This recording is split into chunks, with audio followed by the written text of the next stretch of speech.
em que medida isso afeta a nossa expectativa de vida, diria até. De que maneira nós somos efetivamente afetados do ponto de vista da nossa saúde? Isso é muito triste, viu, Josias? Porque, assim, existe um trabalho que foi publicado no ano passado, e aqui eu não estou defendendo o cigarro. Óbvio que o cigarro faz muito mal, já vou colocar isso desde o começo.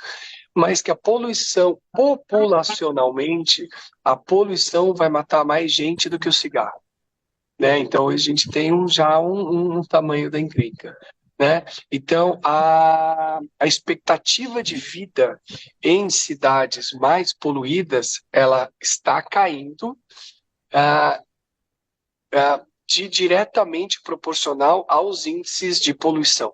Então, assim, as pessoas que vivem em cidades poluídas vão viver menos, ou seja, a gente que mora aqui em São Paulo vai morrer antes do que quem mora numa cidade litorânea, porque a gente está sendo mais exposto. Então, está roubando anos de vida, meses de vida.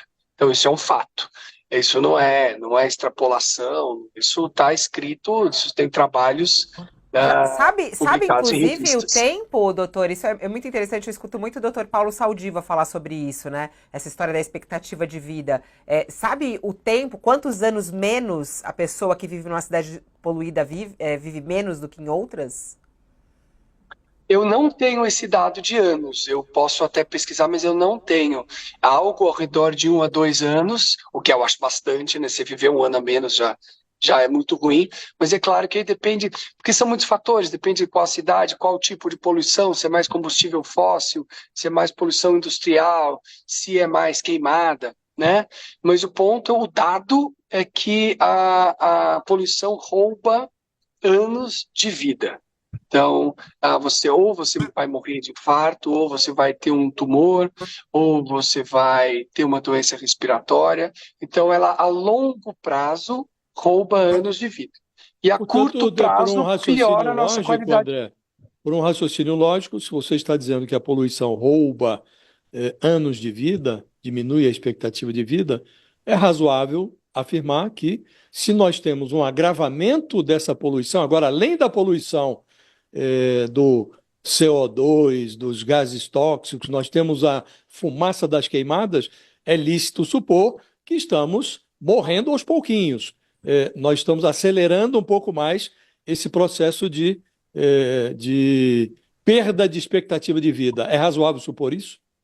É razoável dizer. É claro que você se expor isso por 3, 5 dias, talvez não tenha um impacto a longo prazo, mas em questão de semanas, meses, sem dúvida que sim.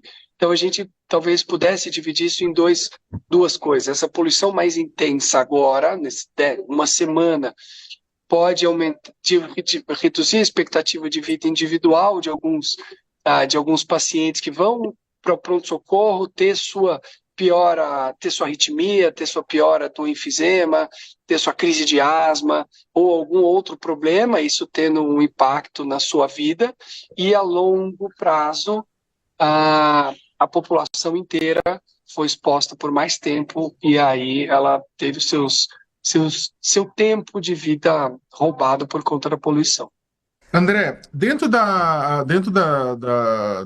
do quadro, né, das pessoas do que causa um aumento dessa poluição particulada, né, quais são os grupos que são mais afetados? A gente falou de idosos e de crianças, mas pensando em grupos que contam já com situações ou condições pré-existentes, né, em primeiro lugar.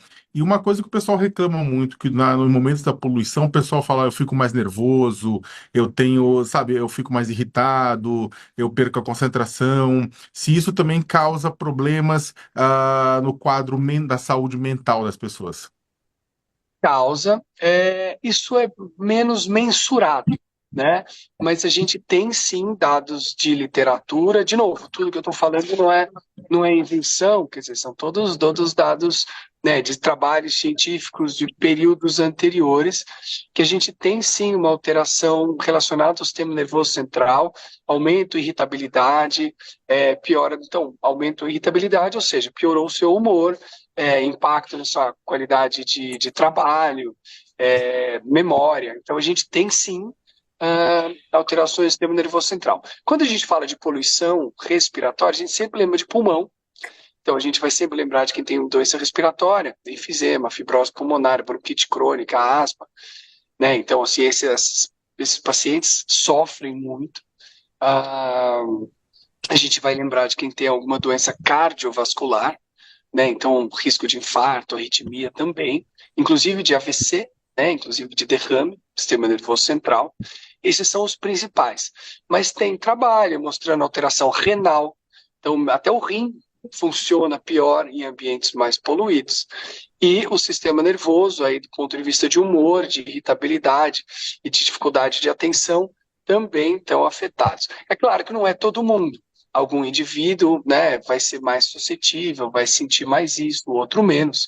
Mas quando se faz um trabalho com uma corte de uma população grande, você compara populações expostas ou não à poluição, e aí você repara, né, você prova que a poluição causa realmente sintomas também de humor, de irritabilidade. Qual